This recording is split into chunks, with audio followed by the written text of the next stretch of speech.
Hello everyone, welcome back to another episode of Phoenix Wright Ace Attorney Justice for All. Last we left off, we've been cross-examining Adrian Andrews, and we learned that she messed with the crime scene quite a bit. A couple of times by accident, which we can agree with, knocking down the flower vase and pouring herself a glass of, tomato juice. But we also learned that she tampered with the guitar case. And we discovered that there was a spare costume in there. Otherwise, how could she leave without anyone noticing her leaving? And now the judge wants us to know the reason the victim brought the Nickel Samurai's costume. You know, when I was taking a break, it dawned on me. There was that post-ceremony conference, remember? Matt kept saying that he had no idea that a post-ceremony conference was gonna happen. What if he's telling the truth, that he really did not know? Well, take into consideration that we now have a second Nickel Samurai costume. I'm wondering, if Matt did not schedule that, did Juan schedule it, pretending to be Matt Ungard? And then he would go on stage as the Nickel Samurai. That's the only reason why I could think there will be a spare costume, because of this conference. What is this? On the night of the murder, after the stage show, the Nickel Samurai was going to hold a special press conference. A press conference? Yes, the Nickel Samurai was supposed to confess something at this conference. I heard about this as well. For once, you're not making something up, right? But what struck me as strange was that Mr. Ungard himself said he had no idea he was supposed to be holding one that night. But how can that be? The way I see it, that can only mean one thing. The conference was set up by none other than the victim, Mr. Juan Corrida himself. The victim? Yes. The spare Nickel Samurai costume was prepared for that very conference. Mr. Corrida was going to hold a press conference as the Nickel Samurai. He was going to dress up as the Nickel Samurai and hold a conference. But why would the victim do such a thing? That's something I don't quite know yet. However, what I'm concerned with right now is what he intended to reveal at that conference. The Nickel Samurai was going to confess something. And by confess, I'd wager he was going to reveal something about himself. Which means that Juan Corrida, posing as the Nickel Samurai, was going to speak about Matt Ungard. Yes, I guess that's what it would mean. But if that's the case, that's not a confession, that's public disclosure. Huh. Miss Andrews. I can see why you are pros at what you do. Pardon me? Yes, just as you say. The press conference was set up by Juan. So of course she knew about it. Miss Andrews, please, offer us an explanation for this. I was the one he asked to help set it up. And the person who prepared the second costume for him, that was also me. You? Juan had bet everything on the Jammin' Ninja this year. And if he lost the Grand Prix, he was going to make sure Matt was going down with him. That's what he thought anyway. He was going to ruin him, huh? It looked like somehow Juan had in his hands a secret so powerful that it would destroy Matt's acting career had it been revealed. What? Basically, the defendant and the victim were playing dirty with each other. Ugh. Do you know what this secret of Mr. Ungard's is, Miss Andrews? That's something only Juan knew. I don't know what it is.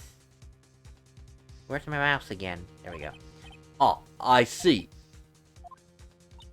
I've probably been coming off quite suspicious to everyone, but that is to be expected. I've been trying to protect Matt after all. Protect Mr. Ungard.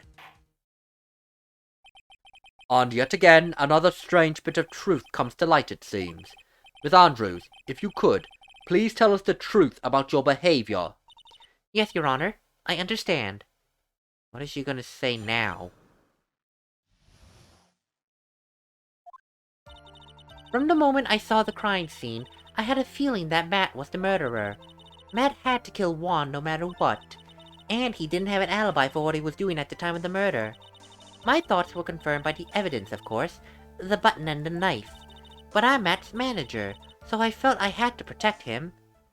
Protect him how? This does account for everything. Well, I am the logical type. We're finally seeing her true self. She is more nervous than a scared rabbit. If the defense can find no fault with this testimony, I am ready to make a ruling.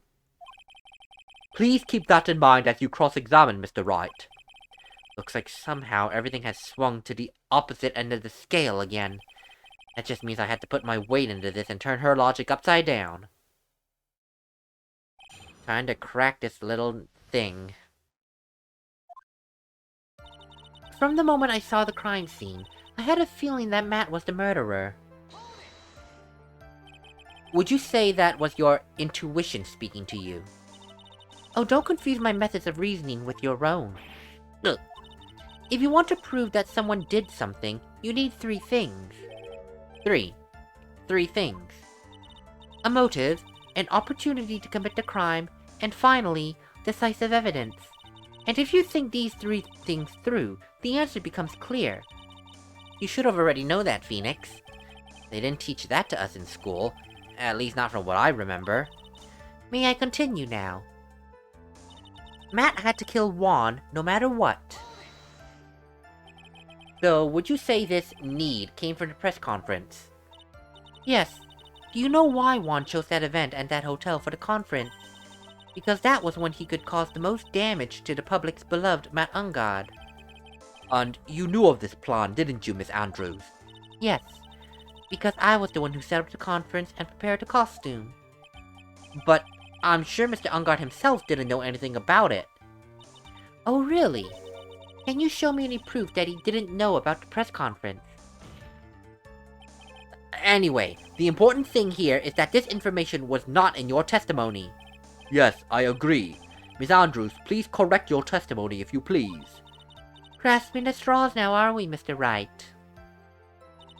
I know what his motive was, but I don't have any way to prove I'm right. Has Mr. Ungard done something to hurt or betray you personally? Why would you ask?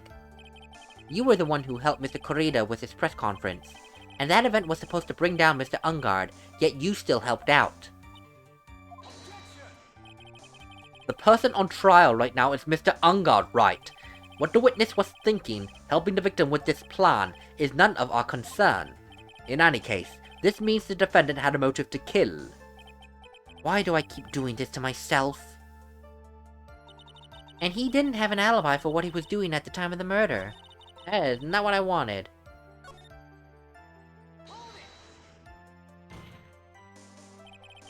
But didn't you already testify earlier that Mr. Ungard was taking a nap in his room? Are you telling me now that that too was a lie so you could cover for Mr. Ungard? I'm not telling you anything of this sort. When I went to get him for the show, he honestly was sleeping. However, as to whether he was sleeping the entire time, that I can't say. I was too busy setting the stage at the time. I'll keep trying, but I can find no flaws in what Miss Andrews has said. I can't say the same for some people in this courtroom, however. Judge is glaring straight at Mia. He's glaring at you, smart guy. Ay.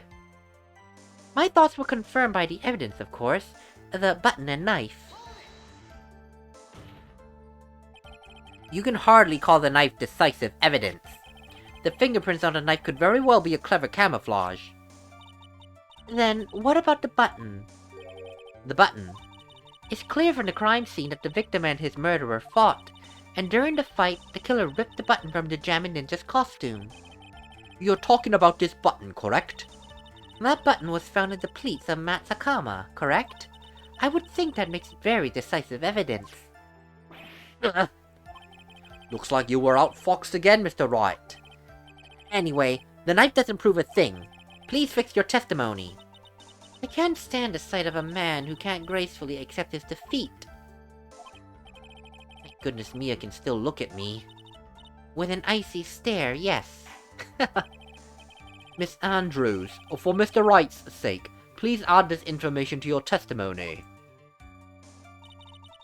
That button was torn off of Juan during his fight with Matt. And how do you know that? When the ends of the threads on the button and the costume were matched up, they were found to fit together perfectly. Or so I heard. I've heard that before too. But why would Miss Andrews know about this case down to such a fine detail? Don't look at me like that, just because I'm prepared and you're not. And I thought I had her this time for sure. If there's anything to rip her up on, it has to be here. But where? And what? But I'm Matt's manager, so I felt that I had to protect him. But what you really did was stab the guy in the back, didn't you? And at the worst possible time. Who's to say she really stabbed the guy in the back, as you put it? This witness could have disclosed things about Mr. Ungard at any time.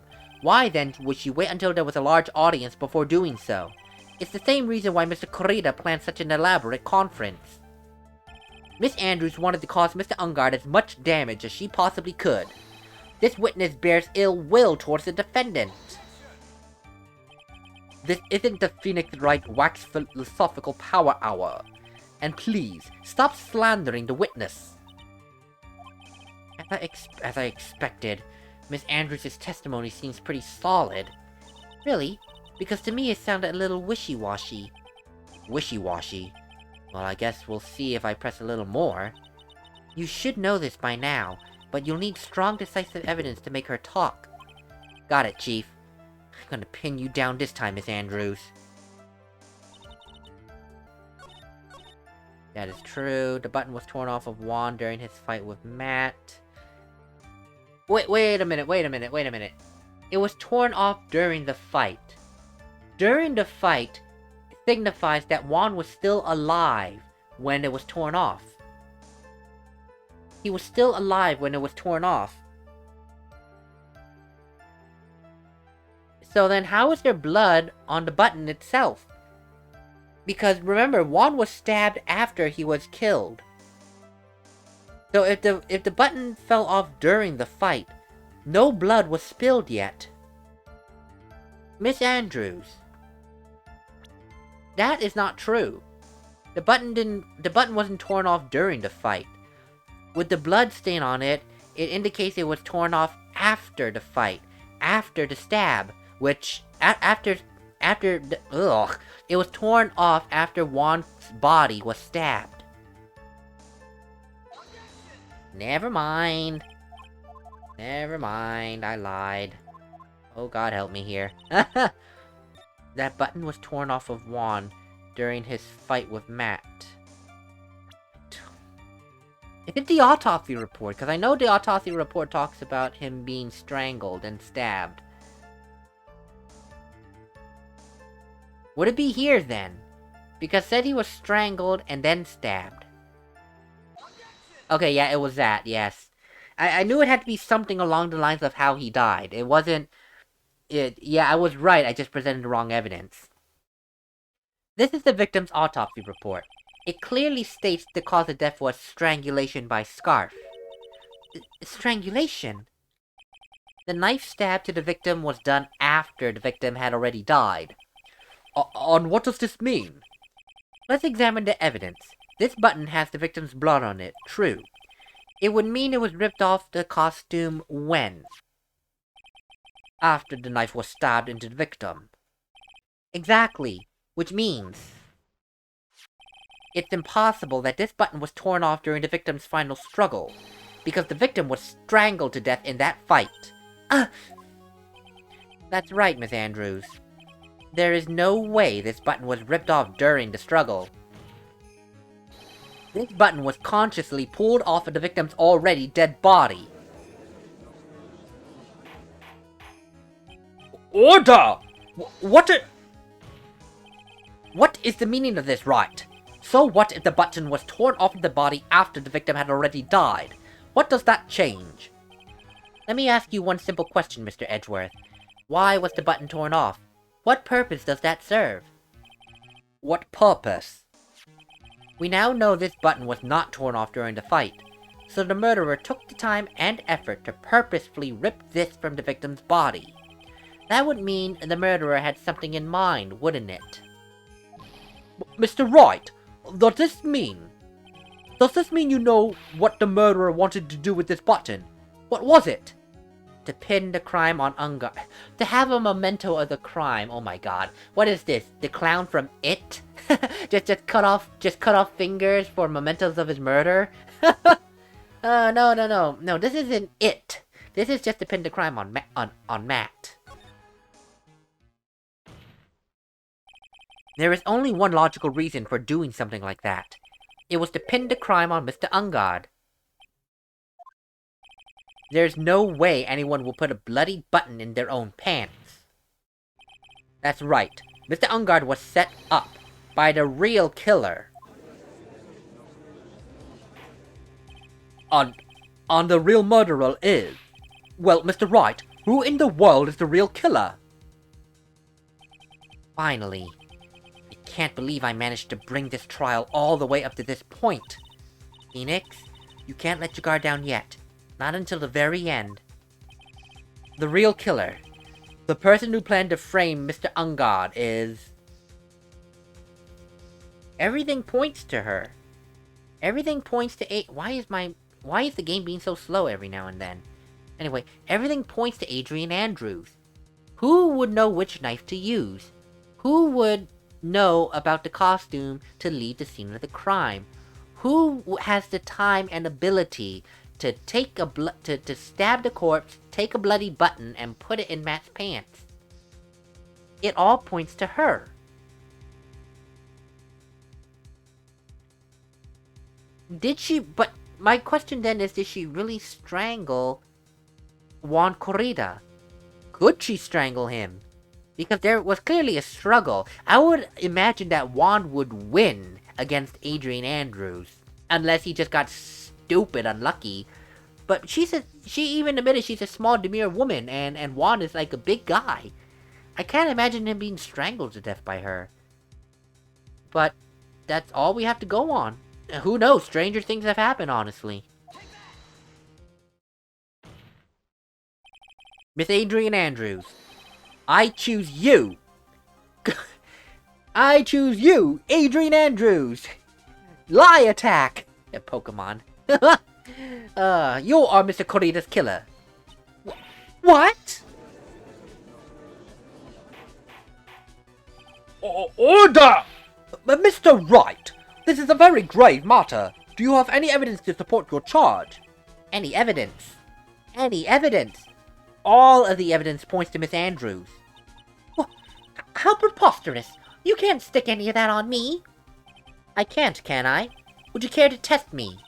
Then, what about this knife? The knife was used to stab the victim after he had already been strangled to death. It was used to throw suspicion onto Mr. Ungard, naturally. A knife covered in the defendant's fingerprints could only be taken from his room.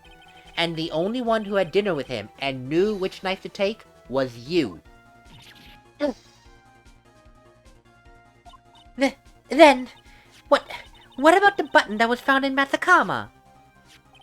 This button was removed from the victim's body after he had already died. The only person who could have done so were the person who found his body or the killer. However, if Mr. Ungard was the real killer, there is no way he would have put such incriminating evidence in his own Hakama. Ugh!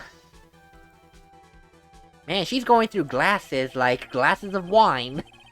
The only person who could have put this button into Mr. Ungard's Hakama is the person who went to wake him from his nap, which is you yet again, Miss Andrews. I see. What about the empty guitar case?